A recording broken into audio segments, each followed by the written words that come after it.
નમસ્કાર મિત્રો, સ્વાગત છે તમારું આપ સૌનું સિયારી ચેનલ ગુજરાતી સાહિત્ય વિદ નિકુંજ યુટ્યુબ ચેનલમાં. હું નિકુંજ પરમાર આપ સૌનું તહે દિલથી સ્વાગત કરું છું. તો મિત્રો, આજના વિડીયો શરૂ કરતા પહેલાં મિત્રો તમને ખાસ વિનંતી કરી છે. મિત્રો, અમે તમારા માટે ગમે તે રીતે ગમે ત્યાંથી રાત દિવસ મહેનત કરી તમારે માહિતી પહોંચાડીએ છીએ.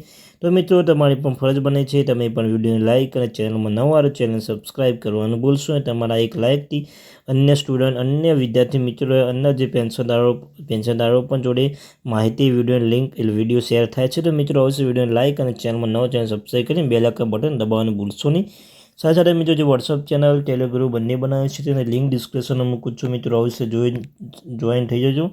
તો મિત્રો, આજના વિડીયોમાં વાત કરવાના છે કે કેન્દ્ર સરકારની જેમ રાજ્ય સરકારે પણ તેના પેન્શનો અને કર્મચારીઓ માટે એક સારા સમાચાર આવી રહ્યા છે.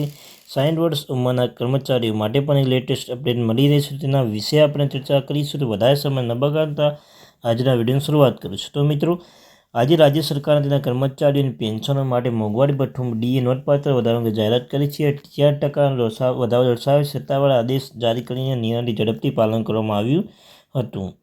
આ પગલાંથી રાજ્ય સરકાર સાથે સંકળાયેલા કર્મચારીઓને નોંધપાત્ર નાણાકીય રાહત અને ટેકો મળવાની અપેક્ષા છે. ડીએ વધારવા માટે કર્મચારી સતત વિનંતીઓના જવાબમાં આવે છે. તેમની ચિંતા દૂર કરવા માટે સરકાર પ્રતિબદ્ધતા પ્રકાશિત કરે છે. જ્યારે સરકારે મોંઘવારી ભથ્થામાં ડીએમાં વધારો કરશે ત્યારે પ્રોગ્રામ કર્મચારી મળતા મોંઘવારી ભથ્થાને સીધી અસર કરે છે, જેના કારણે તેમના પગાર અથવા પેન્શનમાં નોંધપાત્ર વધારો થાય છે.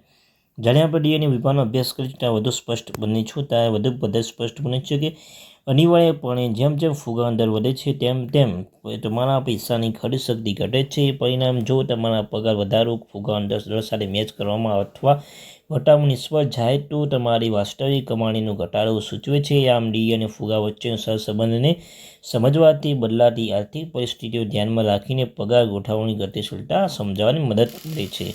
તો મિત્રો, એક બાજુ દેશભરના રાજ્ય સરકારે સક્રિયપણે તેમના કર્મચારી, નિવૃત્ત કર્મચારી બંનેને ડીએ વધારી રહી છે. આ પગલાંથી મોટી સંખ્યામાં વ્યક્તિઓના લાભ થવાની અપેક્ષા છે જે હોળીના તહેવારો પહેલાં સમયસર સંકેત તરીકે સેવા આપી રહ્યા છે. સરકારી કર્મચારી, નિવૃત્ત લોકો માટે ડીએ વધારો સીધી તેમના પગાર પર અસર કરે છે. પરિણામે, કર્મચારીઓ સતત માંગે છે કે સરકારની પ્રવર્તમાન આર્થિક પરિસ્થિતિઓ સાથે વધુ સારી રીતે સંરેખિત કરવા માટે ડીએ દર વધારો વિનંતી કરી છે. તો મિત્રો, વિવિધ રાજ્યના કેન્દ્ર સરકાર બાદ હવે સરકારો તેમના કર્મચારીઓને હોળીને ભેટ આપી રહ્યો છે. તાજેતરમાં કેન્દ્ર સરકારે કર્મચારી મોંઘવારી ભથ્થામાં ડીએમાં 4% વધારો કરવાનો નિર્ણય લીધો હતો. જે બાદ હવે ઝારખંડ અને કર્ણાટક સરકારી સરકાર પણ રાજ્યના કર્મચારીઓને ખુશખબર આપી છે. ઝારખંડ સરકારે રાજ્ય સરકારના કર્મચારી મોંઘવારી ભથ્થામાં ડીએમાં મૂળ પગાર 50% સુધી વધારીને અત્યાર સુધી 46%, આમ 4% વધારો કર્યો છે.